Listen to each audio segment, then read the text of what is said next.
Are you serious?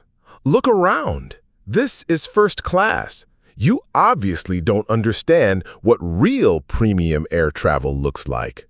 Get out before you embarrass yourself and make our actual first-class passengers uncomfortable. The brutal class warfare exploded through the first-class cabin as senior cabin manager Rebecca Torres treated the black woman like an intruder, contaminating premium space. She gestured aggressively toward the economy section with aviation superiority. Completely unaware, she was humiliating Marcus Flight, the CEO whose $67.4 billion aviation empire owned every airplane in the fleet, employed every crew member on board, and could terminate the entire staff before the plane left the gate. Let me take you back to 11:30 a.m. on Flight 847 from New York to Los Angeles, where assumptions about class and privilege would cost an entire crew their careers at 35,000 feet. Marcus Flight had revolutionized commercial aviation. At 45, she was the founder and CEO of Sky Global Airlines, a network of 847 aircraft serving 312 destinations across 6 continents.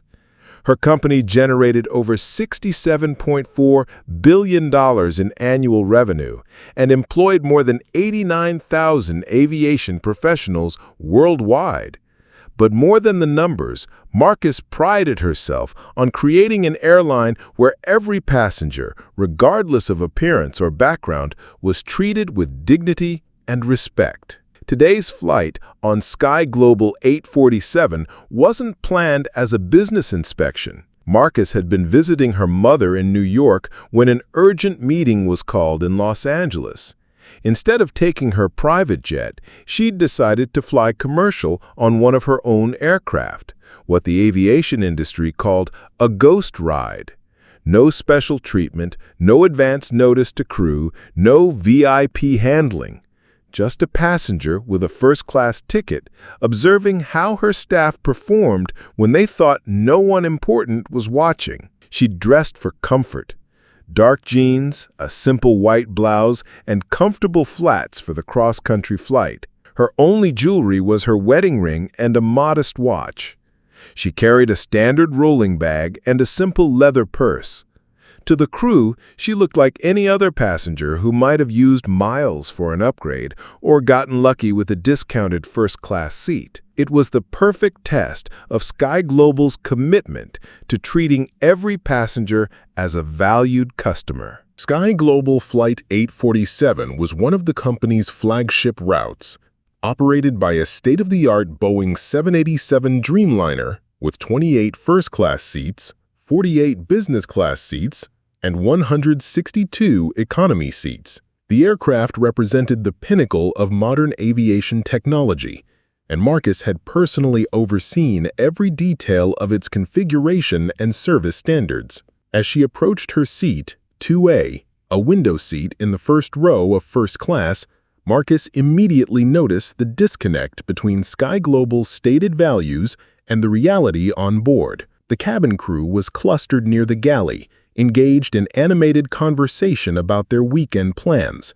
None of them had greeted passengers as they boarded, despite company policy requiring individual acknowledgement of every first-class passenger. Marcus settled into her seat and observed the service patterns. First-class passengers in expensive suits and designer clothing received immediate attention, offers of pre-departure champagne, assistance with luggage, personal introductions from crew members. But when a young Hispanic man in casual clothes took seat 4C, he was ignored entirely. When an elderly black woman needed help lifting her carry-on into the overhead bin in seat 6A, 3 flight attendants watched without offering assistance. The discrimination wasn't subtle.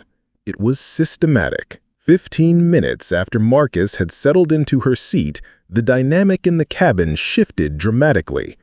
A tall, well-dressed white man in his 50s approached the first-class cabin speaking loudly into his phone about a multi-million-dollar acquisition. His suit was clearly expensive. His watch caught the cabin lights, and he carried himself with the confidence of someone accustomed to getting his way. "Excuse me," he said to senior cabin manager Rebecca Torres, "I need to speak with someone about upgrading my seat. I'm in 3B, but I specifically requested 2A. This is completely unacceptable for someone of my status." Rebecca immediately shifted into differential mode. "Of course, Mr. Harrison. Let me see what I can do for you. We absolutely want to accommodate our most valued passengers." Marcus watched with growing concern as Rebecca approached her seat. This was exactly the kind of situation her diversity and inclusion training was designed to prevent. The assumption that certain passengers mattered more than others based on appearance or perceived wealth.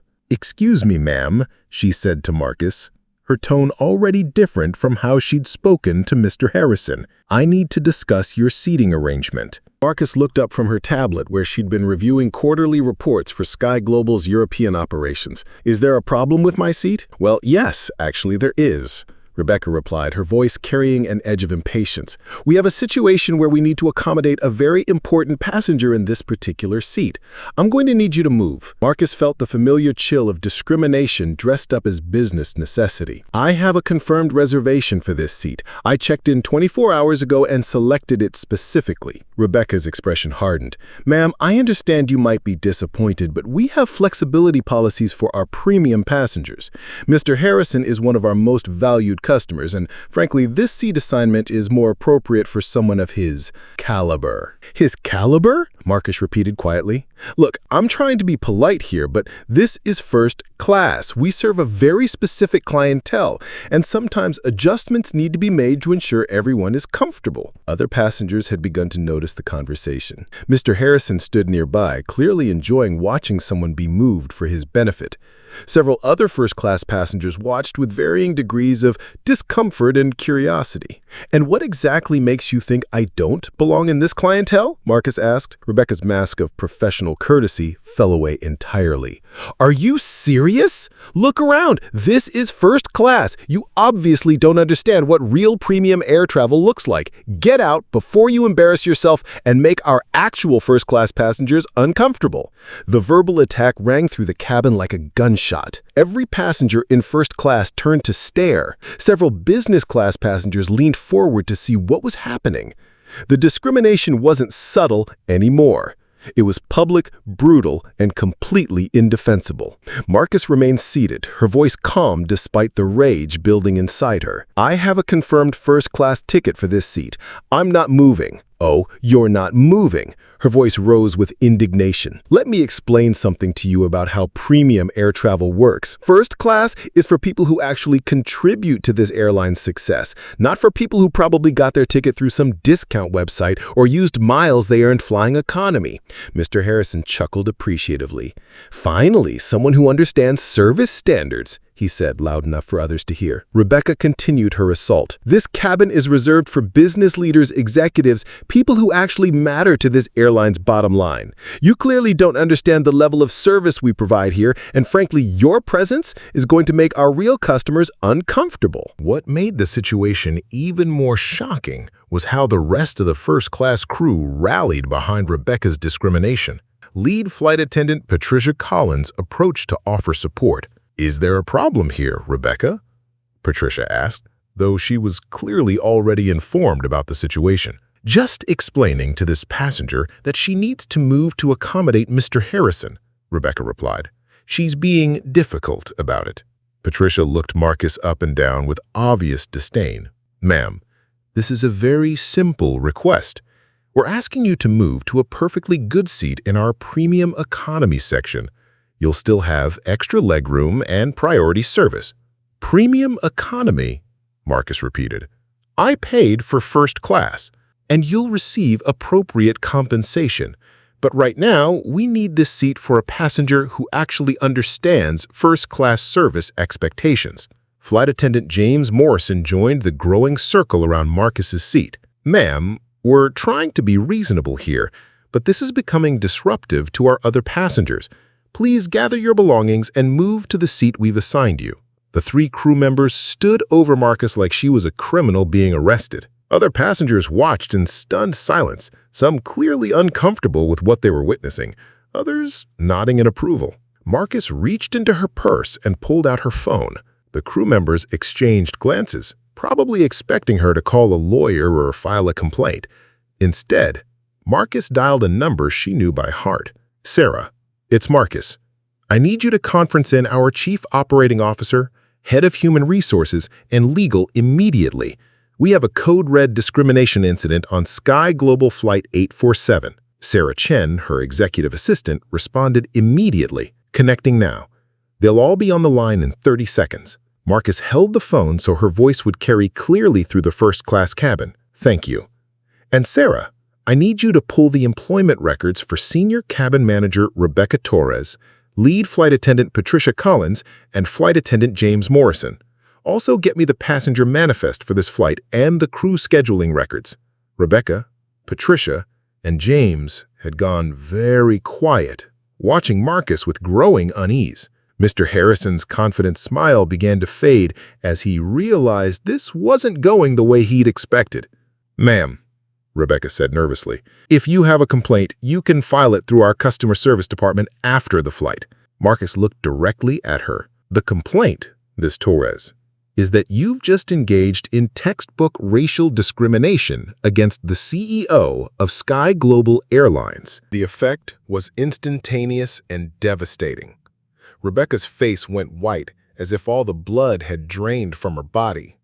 Patricia took a step backward, nearly colliding with a serving cart. James looked like he might be sick. Marcus answered her phone and put it on speaker. "Good morning, this is Marcus Flight, CEO of Sky Global Airlines, calling from Flight 847. I need to report a discrimination incident involving my own crew." The response was immediate and professional. "This is Jennifer Martinez, Chief Operating Officer. We're recording this call. Can you describe the incident?" "I boarded this aircraft as a regular passenger with a confirmed first-class seat. I was publicly humiliated, told I didn't belong in first class, ordered to move to accommodate a white passenger, and informed that I didn't understand real premium air travel." "And who were the crew members involved?" Jennifer asked. Marcus looked directly at Rebecca, Patricia, and James. "Senior Cabin Manager Rebecca Torres, Lead Flight Attendant Patricia Collins, and Flight Attendant James Morrison." The silence in the first-class cabin was deafening. Mr. Harrison had backed away from the scene entirely, suddenly very interested in his phone. Other passengers sat frozen, realizing they were witnessing corporate history in the making. A businesswoman in seat 1C spoke up first. "Excuse me," she said to Marcus. "I watched everything that happened, and what they did to you was absolutely appalling. I can't believe that kind of behavior still exists." An elderly gentleman in seat 3A added, "I've been flying for 40 years, and I've never seen crew members treat a passenger so disrespectfully. They should be ashamed of themselves." Mr. Harrison, who had started this entire situation by demanding Marcus's seat, tried to quietly return to his original seat in 3B, but the damage was done. Everyone in the cabin knew he had been complicit in the discrimination. "Mr. Harrison," Marcus called out, her voice carrying the authority of someone accustomed to being obeyed, "I believe you owe everyone in this cabin an apology for your role in this incident." Harrison's face reddened. "I had no idea who you were. I just wanted a better seat." "You wanted a better seat by having a black woman removed from hers. That's not a seating preference, sir. That's racism." As the terminated crew members were escorted to the back of the aircraft by the remaining staff, Marcus used her phone to conduct an immediate investigation into Sky Global's service standards. What she discovered was deeply disturbing. "Sarah," she said into her phone, "I need you to pull all customer service complaints for the past 6 months. I want to see if there's a pattern of discrimination complaints on our flights." Within minutes, Sarah had accessed the company's complaint database. "Marcus, I'm seeing some concerning trends. We've had 47 complaints in the past 6 months, specifically mentioning discriminatory treatment based on race or ethnicity." 47! Marcus felt her jaw tighten. And how were these complaints resolved?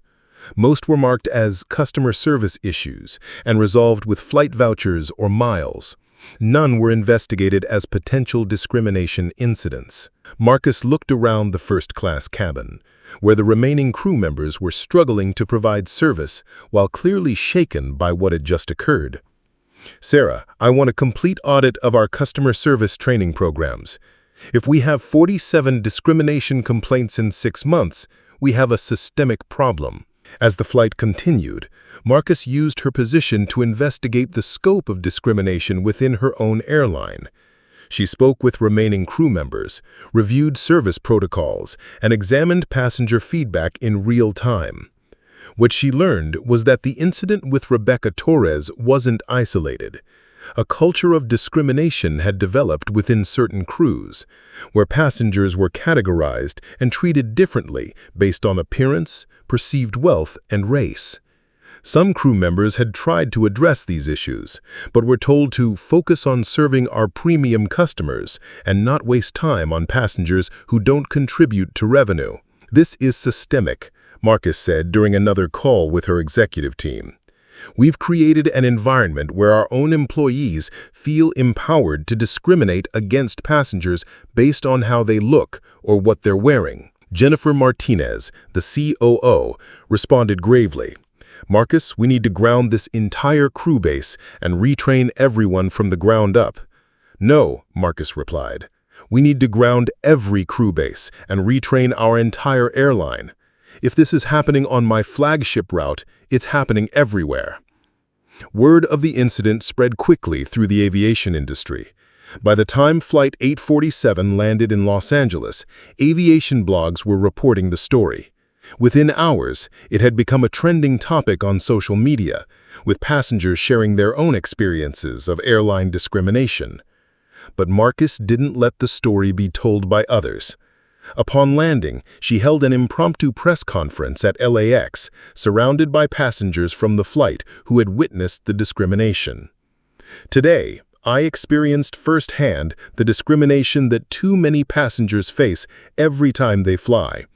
As the CEO of Sky Global Airlines, I take full responsibility for creating a culture where this kind of behavior was possible."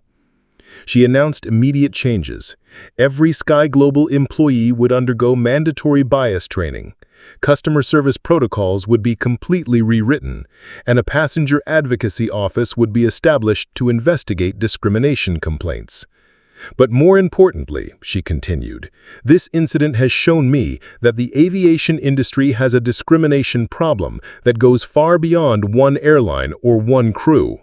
We need industry-wide changes to ensure that every passenger is treated with dignity." Within 30 days of the Flight 847 incident, Sky Global Airlines had implemented the most comprehensive anti-discrimination program in the aviation industry.